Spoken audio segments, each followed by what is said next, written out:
شروع اللہ کے نام سے جو بڑا مہربان نہایت رحم والا ہے۔ اے پیغمبر، کفار سے کہہ دو کہ جن کو تم خدا کے سوا پکارتے ہو مجھے ان کی عبادت سے منع کیا گیا ہے۔ یہ بھی کہہ دو کہ میں تمہاری خواہشوں کی پیروی نہیں کروں گا، ایسا کروں تو گمراہ ہو جاؤں اور ہدایت یافتہ لوگوں میں نہ رہوں۔ کہہ دو کہ میں تو اپنے پروردگار کی دلیل روشن پر ہوں اور تم اس کی تکذیب کرتے ہو۔ جس چیز یعنی عذاب کے لیے تم جلدی کر رہے ہو وہ میرے پاس نہیں ہے، ایسا حکم اللہ ہی کے اختیار میں ہے۔ وہ سچی بات بیان فرماتا ہے اور وہ سب سے بہتر فیصلہ کرنے والا ہے۔ کہہ دو کہ جس چیز کے لیے تم جلدی کر رہے ہو اگر وہ میرے اختیار میں ہوتی تو مجھ میں اور تم میں فیصلہ ہو چکا ہوتا، اور خدا ظالموں سے خوب واقف ہے۔ اور اسی کے پاس غیب کی کنجیاں ہیں جن کو اس کے سوا کوئی نہیں جانتا، اور اسے جنگلوں اور دریاؤں کی سب چیزوں کا علم ہے، اور کوئی پتا نہیں جھڑتا مگر وہ اس کو جانتا ہے، اور زمین کے اندھیروں میں کوئی دانہ اور کوئی ہری یا سوکھی چیز نہیں ہے مگر کتاب روشن میں لکھی ہوئی ہے۔ اور وہی تو ہے جو رات کو سونے کی حالت میں تمہاری روح قبض کر لیتا ہے، اور جو کچھ تم دن میں کرتے ہو اس سے خبر رکھتا ہے، پھر تمہیں دن کو اٹھا دیتا ہے تاکہ یہی سلسلہ جاری رکھ کر زندگی کی مدت معین پوری کر دی جائے۔ پھر تم سب کو اسی کی طرف لوٹ کر جانا ہے۔ اس روز وہ تم کو تمہارے عمل جو تم کرتے رہتے ہو ایک ایک کر کے بتائے گا، اور وہ اپنے بندوں پر غالب ہے اور تم پر نگہبان مقرر کیے رکھتا ہے، یہاں تک کہ جب تم میں سے کسی کی موت آتی ہے تو ہمارے فرشتے اس کی روح قبض کر لیتے ہیں اور کسی طرح کی کوتاہی نہیں کرتے۔ پھر قیامت کے دن تمام لوگ اپنے مالک برحق خدا تعالی کے پاس واپس بلائے جائیں گے۔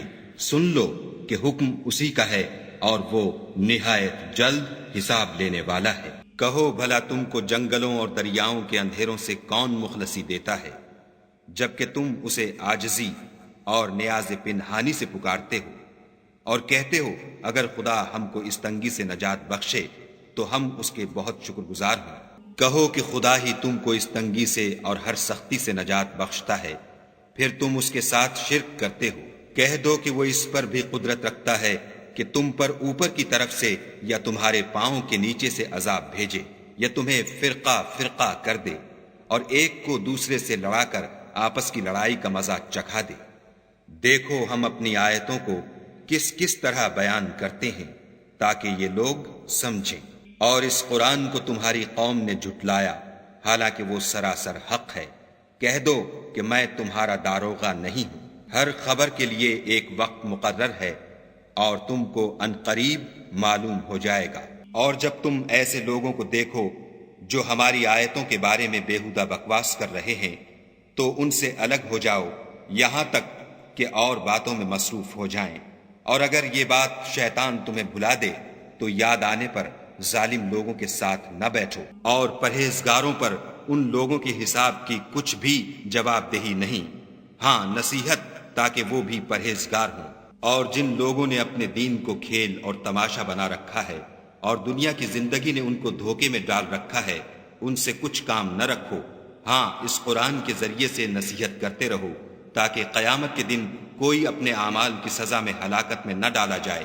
اس روز خدا کے سوا نہ تو کوئی اس کا دوست ہوگا اور نہ سفارش کرنے والا، اور اگر وہ ہر چیز جو روئے زمین پر ہے بطور معاوضہ دینا چاہے تو وہ اس سے قبول نہ ہو۔ یہی لوگ ہیں کہ اپنے اعمال کے وبال میں ہلاکت میں ڈالے گئے، ان کے لیے پینے کو کھولتا ہوا پانی اور دکھ دینے والا عذاب ہے، اس لیے کہ کفر کرتے تھے۔